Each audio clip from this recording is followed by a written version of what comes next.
Hello YouTube, today we're going to see how to fix this Instagram keep stopping error. Recently I was facing this error in my Instagram application. So let me tell you how to fix this issue. So when you go to Instagram, so when you open this Instagram application, so frequently you will get this issue, Instagram keeps stopping. The problem is the Instagram application is not updated correctly. To fix this, you have to go to Play Store and you have to go to your application, Instagram,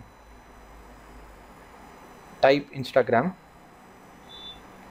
So once you go there, go and click on this application and click on update.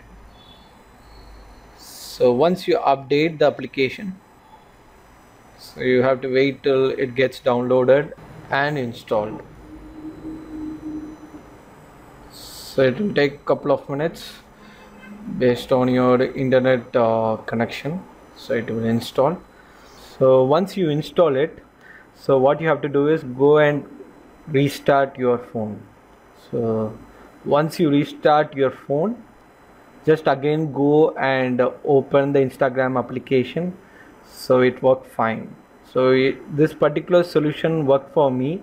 So you can see here, right, the Instagram application is opening and I'm not seeing any error here. So hope this solution works for you as well. Just tell me in the comment section, and please give a like, comment and subscribe to my channel. Thank you.